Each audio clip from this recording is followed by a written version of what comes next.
Ever thought your life was one of those perfectly curated Instagram feeds? That was me, Ava, married to Ethan, the golden boy, in a city that never sleeps, bustling with our high-octane careers. Our life? Picture perfect. Until it wasn't. It started with a whisper of doubt, a niggling feeling that something was off. Ethan was always glued to his phone, his fingers dancing across the screen with a fervor he never had before. "Work," he'd say, flashing that disarming smile of his. I wanted to believe him, I really did. But the seed of doubt, once planted, grew roots. One evening, as the city hummed below our 27th floor apartment, I found it. The work was texts, heart emojis, midnight whispers with someone who wasn't me. An old flame, reignited in the shadows of our perfect life. My heart raced, my mind a whirlwind of betrayal and disbelief. "You're being paranoid, Ava," Ethan shot back when I confronted him. His words stung, a slap to my already wounded heart. He stood there, in our kitchen, accusing me of overreacting. The audacity. But I wasn't going to let this slide. Not this time. I needed proof, something concrete to shove in his face. So, I did what any self-respecting, scorned wife would do. I hired a private investigator. It felt like something out of a movie, me whispering in a dimly lit coffee shop, handing over a picture of Ethan. "Get me everything," I said, my voice steady but my hands trembling. The pie delivered, photographs, messages, the works. It was all there, in black and white and 100 shades of betrayal. Seeing it laid bare, my perfect life crumbled around me. I was broken, utterly and irrevocably. Confrontation was inevitable. I threw the evidence on the table, watching as Ethan's facade cracked. "I'm sorry," he pleaded, his voice laced with remorse. "Please, Ava, I can change." But could he? Could we? Sorry wasn't going to cut it. Not this time. The pain he caused, the trust he shattered, it demanded retribution. So, I plotted, my mind racing with schemes to make him feel an ounce of the pain he'd inflicted on me. This was no longer about saving us. It was about salvaging me, my dignity, my worth. As I sat there, in the ruins of our so-called perfect life, I realized something. This wasn't just about revenge, it was about reclaiming my power. Ethan had taken something from me, something intangible yet fundamentally mine. I was going to take it back, no matter the cost. My plan took shape in the shadows, fueled by a mix of rage and a newfound determination. Ethan, with his apologies and promises, had no idea what was coming. He thought he could break me, but he was wrong. I was Ava, and I was about to show him exactly what I was made of. The day I decided to freeze our joint assets, the air between us turned icier than the numbers on our bank statements. It felt like flipping a switch, darkening the already gloomy chapter of our marriage. Ethan, once the co-pilot of our shared life, now stood on the opposite side, as financially vulnerable as he'd left me emotionally barren. "Are you serious, Ava? You're really doing this?" His disbelief echoed through our now battleground of a living room. His face, once my solace, had become a canvas of desperation and disbelief. "Absolutely," I said, my voice steady, betraying none of the storm brewing inside me. "You played with fire, Ethan. Now you get to feel the burn." The silence that followed was deafening, punctuated only by his sighs of defeat.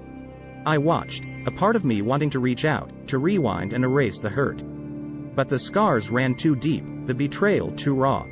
Next, I took the battle public, exposing Ethan's infidelity in a blaze of social media glory and whispered rumors that soon turned into deafening gossip.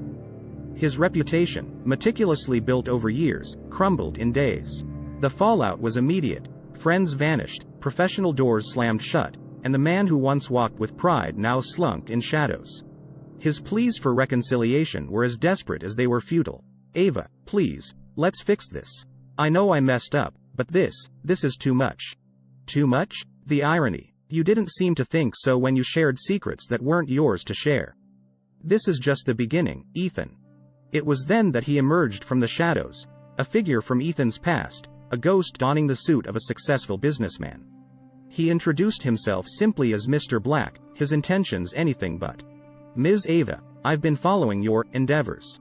"Impressive, but you're playing small," he said, his voice smooth, dripping with unspoken promises of power and revenge. "And what do you propose?" I asked, skepticism and intrigue warring within me. "Let me help you destroy Ethan." not just socially, but obliterate the very foundation of his existence. The offer was tempting, a forbidden fruit promising the sweet taste of vengeance. With Mr. Black's resources, I escalated my crusade against Ethan, targeting not just his social standing but his career. Job opportunities evaporated before his eyes, interviews cancelled, contracts terminated. I watched from the shadows as his life, piece by piece, disintegrated. Ethan's downfall was swift. Friends turned foes, colleagues crossed streets to avoid him, and the city that was once his stage became his prison. I watched, a part of me reveling in the justice of it all, another part questioning the cost. As the dust settled, I stood alone in the wreckage of our lives, Ethan's despair a bitter echo in the silence. The victory was Pyrrhic, the taste of revenge ash in my mouth. The shadows that had once concealed my actions now seemed to whisper of the emptiness of my triumph. In this game of revenge, I had imagined myself the queen, commanding the board. But as I gazed upon the desolation I had wrought, I couldn't help but wonder if, in the end, I had become the pawn in a much darker game. The moment I realized I'd gone too far, it wasn't during those late-night stakeouts or even when I watched Ethan's world crumble from the sidelines. No, it hit me like a freight train in the cold, sterile silence of a courtroom, where the only sound louder than the judge's gavel was my own heartbeat thundering in my ears. Ethan, shackled and broken, didn't even look my way. Why would he? I'd become the architect of his downfall, a role I embraced with a vengeance that now tasted more like ash than triumph. It all started when my thirst for revenge seemed justifiable, a way to balance the scales after Ethan's betrayal shattered our seemingly perfect life. I'd been meticulous, freezing our joint assets to leave him financially vulnerable and airing his dirty laundry for the world to see. The satisfaction was immediate, watching him squirm, isolated and desperate. But that wasn't enough, not for me. I wanted him to feel the depth of the betrayal I'd felt. When Ethan came to me, begging for a chance to make things right, I turned him away without a flicker of sympathy. I told myself it was justice, but the truth was darker, twisted by my own pain. And then came the offer I should have refused, a chance to deliver the coup de grace through a scheme concocted by a mysterious businessman with his own axe to grind against Ethan. I didn't question the morality of it then. I was too blinded by my own vendetta. Together, we orchestrated a nightmare for Ethan, framing him for a crime he didn't commit. The evidence was fabricated with chilling precision, and I watched, a silent accomplice, as Ethan was torn from the life he knew.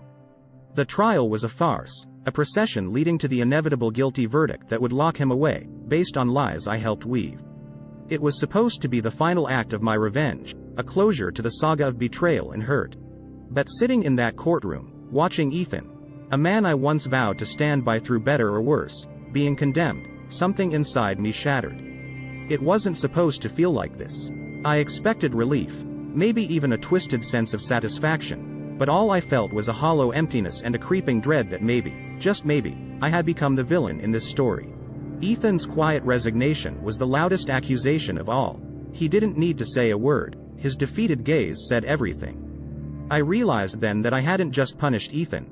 I'd lost myself to a vendetta that consumed everything I used to be. The irony wasn't lost on me. I'd set out to make Ethan pay for his betrayal, only to betray myself in the process. The businessman's congratulatory smirk outside the courtroom only cemented my regret.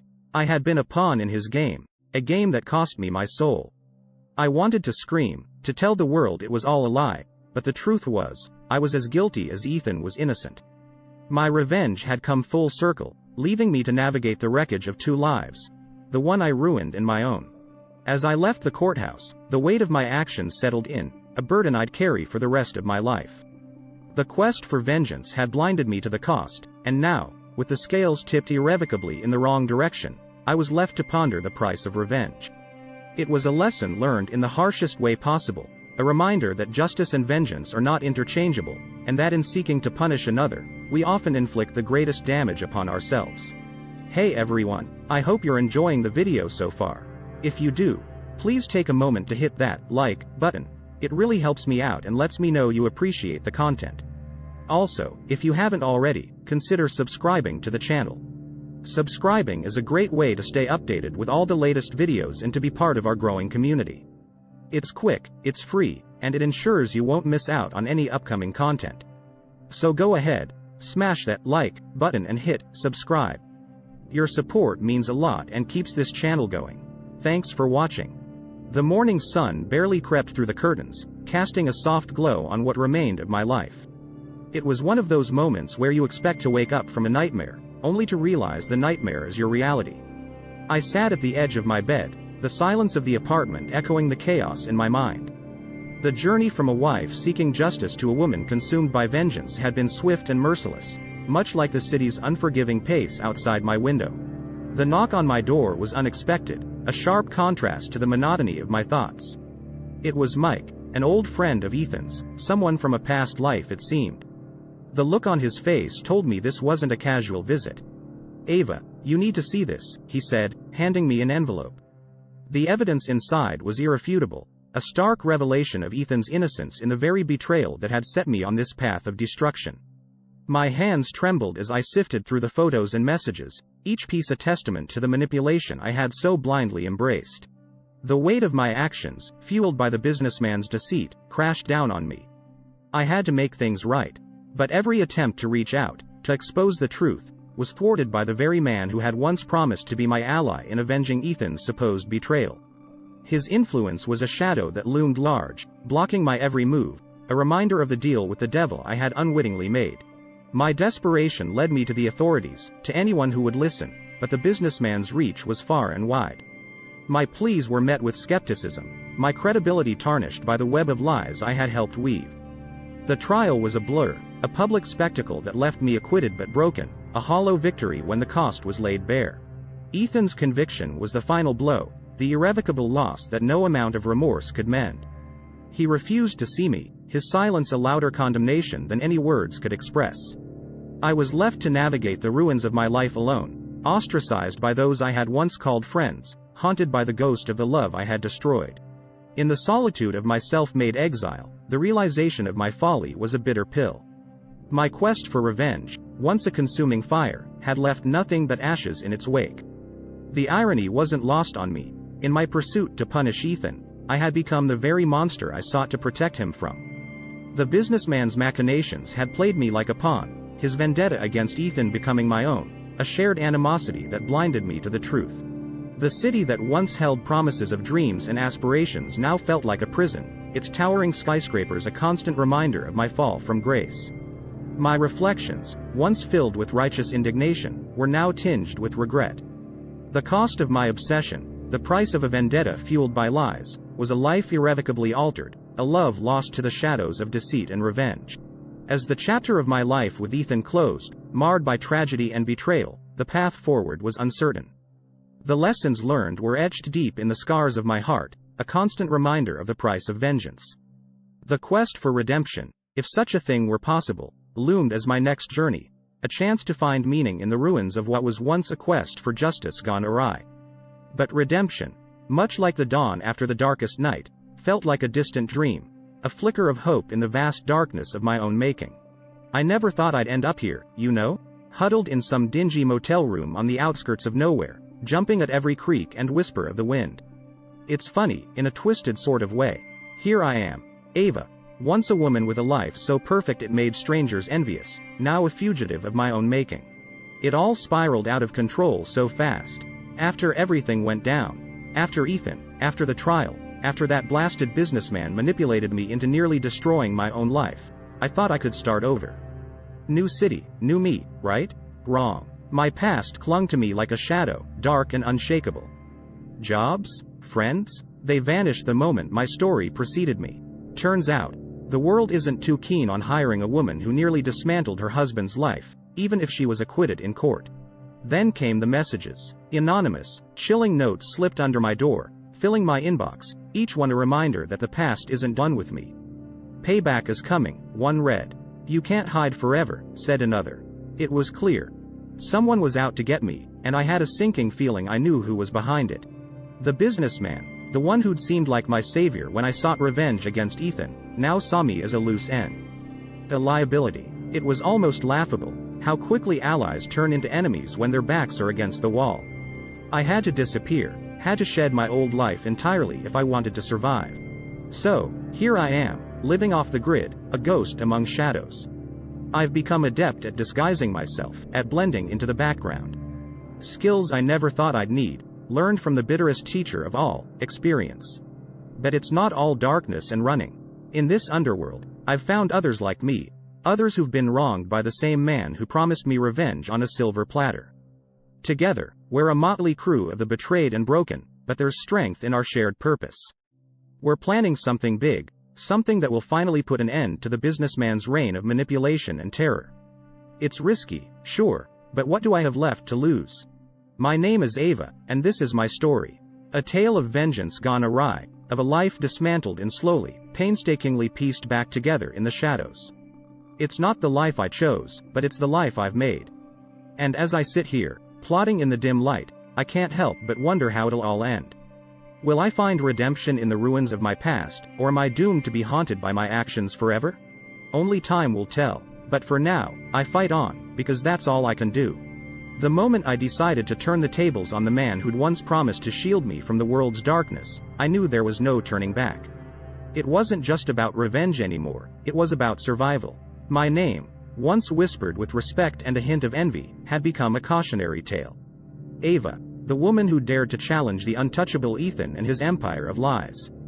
But as the city's skyline faded in my rearview mirror, a new chapter beckoned, one where I wasn't just a victim of my own vengeance. Moving to a new city was supposed to be a fresh start, but shadows from my past loomed large, turning every hopeful opportunity into a dead end. "We've decided to go in a different direction," became the refrain to the soundtrack of my life. My reputation, it seemed, had a longer reach than I'd anticipated. The isolation was suffocating, a stark reminder of the price of my actions. Friends, allies, even acquaintances from my previous life, vanished into the ether, leaving me to navigate this new world alone. It wasn't long before the past came knocking, this time in the form of threatening messages. Each one, more ominous than the last, hinted at retribution for the downfall of Ethan. The fear of being found by those seeking to avenge him was a constant companion, but nothing prepared me for the betrayal of the businessman who'd once been my ally in the shadows. "Tie up loose ends," he'd said, and suddenly, I was the loose end. Forced into hiding, I relied on the cunning and resourcefulness that had seen me through my darkest days. The skills I'd honed in my quest for revenge became my lifeline, a means to evade those who wished me harm. It was during this time, hidden away from the world, that I stumbled upon others who had been wronged by the businessman. Together, we formed an unlikely alliance, bound by our shared desire for justice. Our plan was audacious, a series of covert operations designed to dismantle the businessman's criminal empire from within. We gathered evidence, disrupted his operations, and slowly but surely, brought light to the darkness he'd spread. The closer we got, the more dangerous our mission became. Retaliation was swift and brutal, culminating in a confrontation that left us battered but not broken. I'll never forget the night we decided to take the fight directly to him. The raid on his headquarters was the culmination of our efforts, a chance to end his reign of terror once and for all. The air was thick with tension as we breached the building, moving with precision towards the heart of his operations. It was there, in the chaos of our final push, that I found myself face to face with the man who'd orchestrated so much pain. The fight was fierce, and I was not left unscathed. Injuries that would leave lasting scars were a small price to pay for the incriminating evidence we secured. It was the key to his undoing, proof of his crimes that would see him behind bars and his empire crumbled to dust. Handing over the evidence to the authorities was a moment of bitter triumph. The businessman's arrest marked the end of our mission, but the cost was high. As I watched from the shadows, nursing wounds both physical and emotional, I couldn't help but wonder if the price of my quest for justice was too steep. In the end, it wasn't just about bringing down a criminal, it was about reclaiming my own sense of self. The journey had taken everything from me, but it had also given me a purpose. As the world learned of the businessman's downfall, I knew that my story was far from over. There was still a long road ahead, one filled with challenges and uncertainties, but for the first time in a long while, I felt a glimmer of hope. The fight had changed me, but it had also shown me the strength I carried within. The world had its own way of flipping the script when you least expected it.